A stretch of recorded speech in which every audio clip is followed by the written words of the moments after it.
What's up, everyone? I am back again, as promised. Here is another movie review.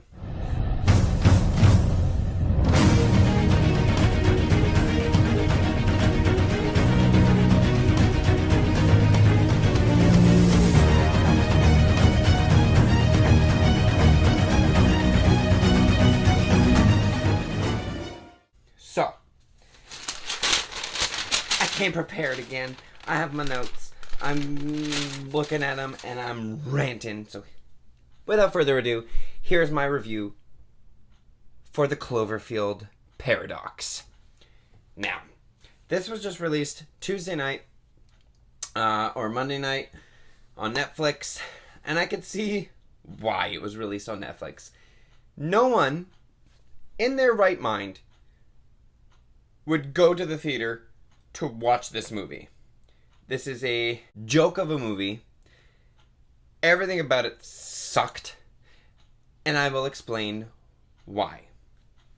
Now, so, the first 11 minutes is going to be your boring introduction to nothing. Literally introduced two characters and gave you a brief glimpse of some of the cast members. It did not give any backstory really to anybody. It constantly interrupted the whole movie sequence with just black title cards and having like Netflix and Paramount presents Bad Robot production and then the actor and actress's names.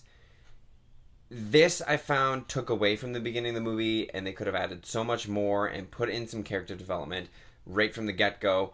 But they chose not to do that. They chose to kind of skip all of that and give us this weird, confusing, really out of sync introduction to the film. 11 minutes later, you finally find out what the title of the movie is. That they are able to overlay over the movie, but everything else they have to interrupt it with the black cards. Okay. One of the good things about this movie is that they did skip over a bunch of unnecessary things. So it started off with people in a car talking, and then all of a sudden the woman in the car is now on a space station, and it was like day 13, and then it went to day 34, then it went to day 223, then it was like 394 or something along those lines. So it was very like skip. And so you got past all of that, all of the tries that they've done for their mission, why they're up there.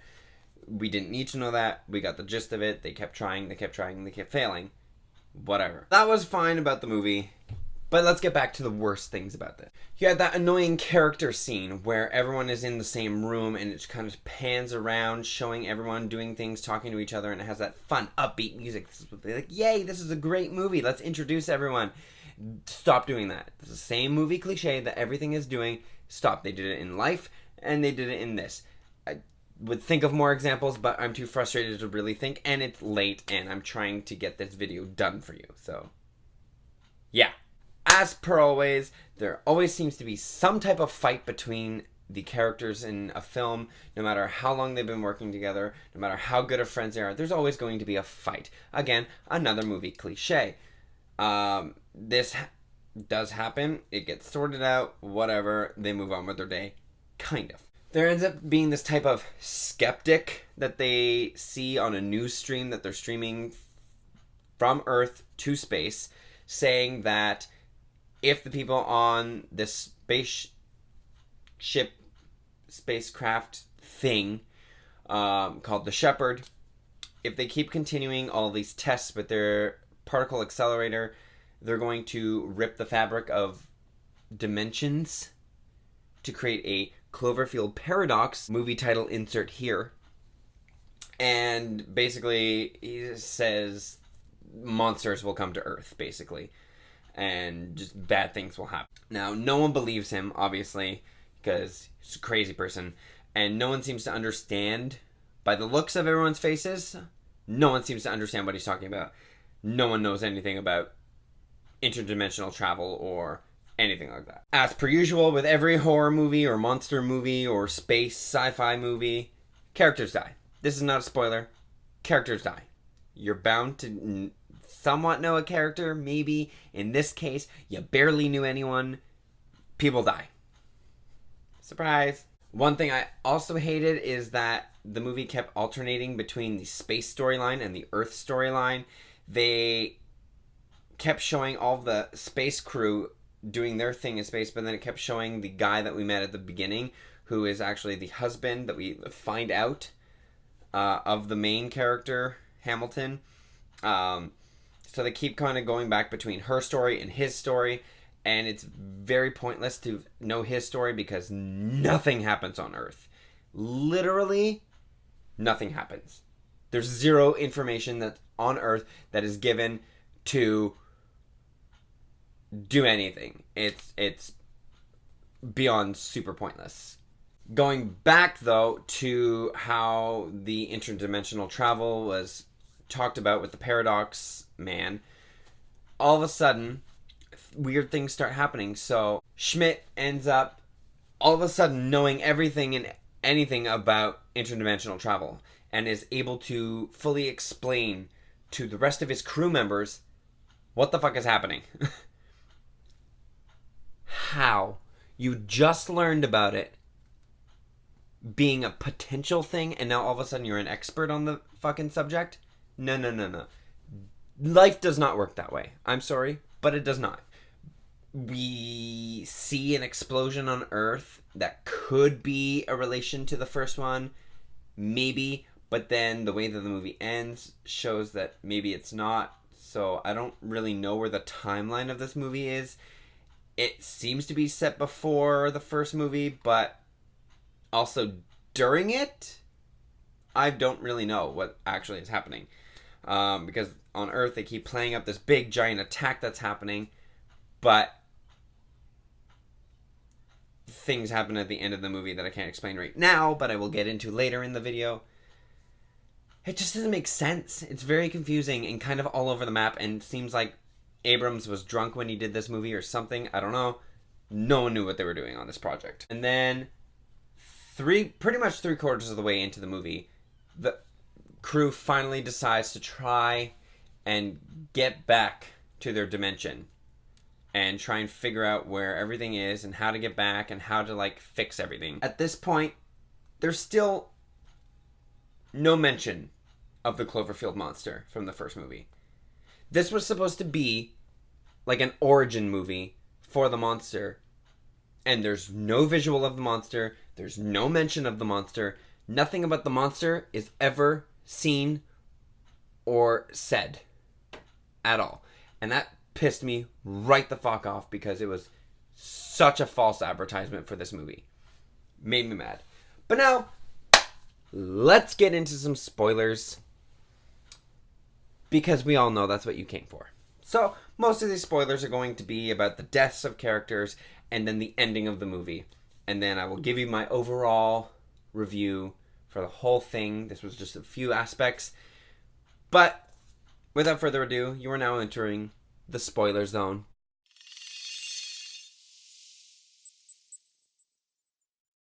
So, there's a Russian character named Volkov. He ends up being in pain after, like, a gravity shift, and then so he looks at himself in the mirror trying to figure out, like, where the pain is, and all of a sudden one of his eyes just kind of, like, shifts off to the side, and he freaks out, tries to get it back. Nothing happens. Then all of a sudden he starts talking to himself in the mirror, but not like having a full-on conversation. He's more like as if hearing someone, and then he's responding to them. We have no idea what he's saying. We have no idea what it's telling him to do. So then Volkov ends up, like, frothing at the mouth, coughing whatever grossness up. He convulses on the ground. They bring him over to, like, the medical bay to see what's wrong with him. He then starts coughing up blood. He does this whole alien chest burst thing, like his chest literally starts, like, going like a chest burster is going to come out of it. And all of a sudden he just coughs up thousands of worms and dies. But later on in the film, you end up finding out that he has a gyroscope thing that the spacecraft needs to locate anything inside of him. And I'll get to that in a minute. Boop. Ew. Now, Mundy's another character. I'm assuming he's from Ireland because Volkov is from Russia. Hamilton, I'm assuming, is England. I don't know. Maybe she was just in New York. I have no fucking idea. They don't explain where anyone's from. But anyways, Mundy has like a really Scottish or Irish accent. It was really hard to understand what he was saying, and he talked so fast that you barely heard the accent anyways.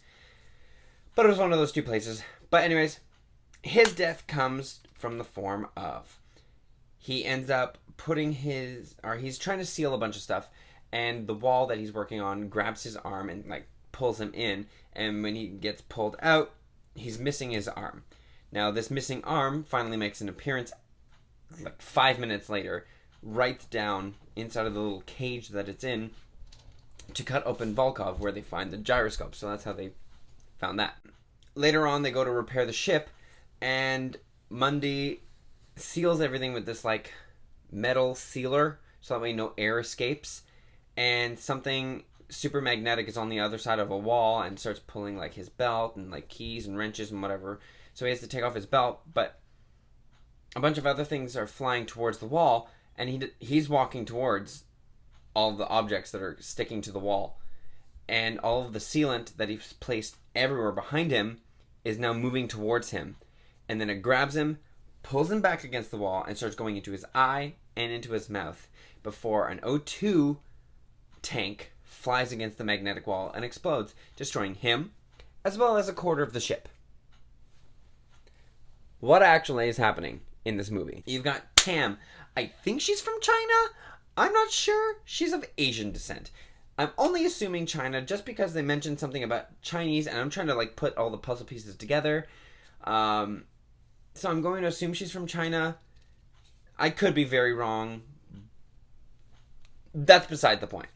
She goes to the M deck to try and fix something because this movie was so confusing and so everywhere, and all she talked... She did not speak English at all in this movie.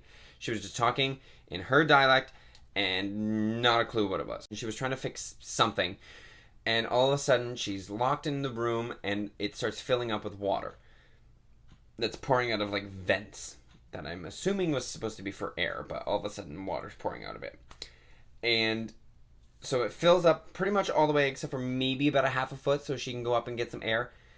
You've got Keel, who's the captain of the ship, Hamilton, and then Schmidt, who's like seeing her maybe, trying to open the door to get her out. But instead of that door opening, the airlock behind her into space opens up, instantly freezing the water and her inside of it, thus killing her. So, I mean, that was kind of neat seeing it that way, but they're just killing people left, right, and center in this movie. It's really just... Here's a character. Bye. Hamilton ends up learning that her family on this new Earth is actually still alive and didn't die in the fire that she caused by putting in some weird cell thing into their house that's supposed to basically suck energy out of the Earth or other lights and stuff from the city. Nothing was really explained about that. All we know is that she put something into her home that exploded and killed her children. But not them. So she learns that her family's still alive. Then, after this big explosion that Mundy basically caused, you had Keel, Hamilton, and Monk, another person. He's like a doctor on the ship. They go and try and remove one of the little rings that the spacecraft has, because if it's at like 17-degree angle, and if it reaches 25, it can collide with the rest of the ship and explode everything and kill everyone on board.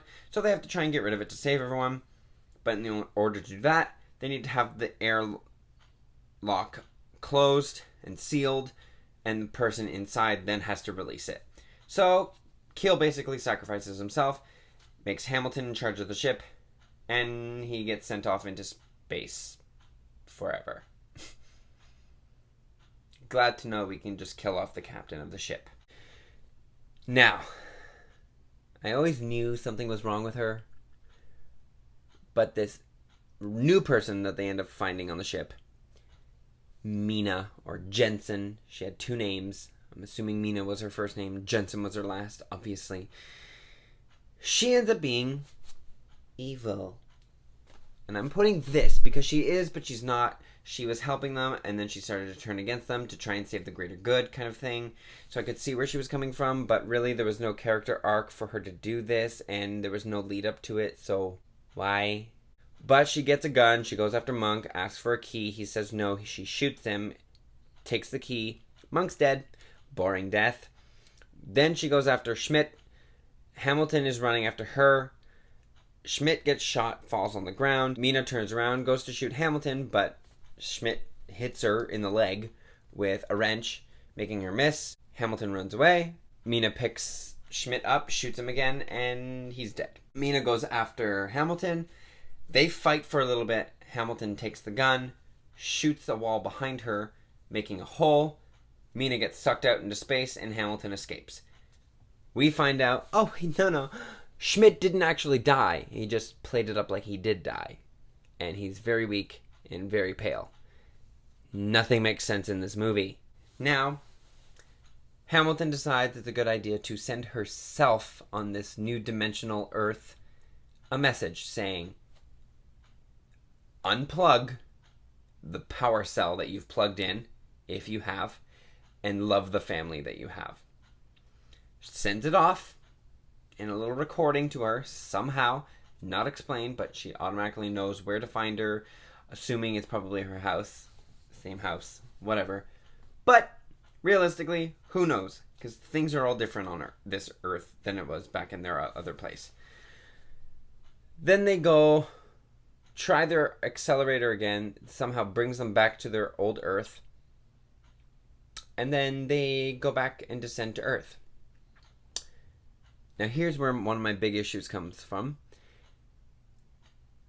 We see at the end of the Cloverfield movie, very, very end, if you look very carefully behind what's-her-face, you see this little, like, boop, fall from the sky into the ocean. Admit it, you are going to miss me a little bit, right? Oh, yeah, we'll see. Okay, yeah, all right, we're almost on tape. We got like 3 seconds left. That was like everyone thought it was a satellite. Well, in this movie, it shows and confirms that it was not a satellite. It was actually a small little escape pod spacecraft from the Shepherd delivering Schmidt and Hamilton back to Earth. So we see that go through the clouds, and as soon as it disappears through the clouds, Clover's face pops up. Now, it was nice to see Clover again. Yes, even though it was only for 3 seconds. But what angered me most was, yes, never mentioned until that point. You never saw it, never heard about it, nothing until that last minute. But also, when the fuck did he get that big? Last I recall, he was able to slink his way through the city of New York and not, like, touch a building unless he wanted to. Now all of a sudden he can poke his head through the clouds? What? You can't just change the size of a monster just to make it for dramatic effect and be like, oh yeah, here, by the way, we're linking it. Stupid!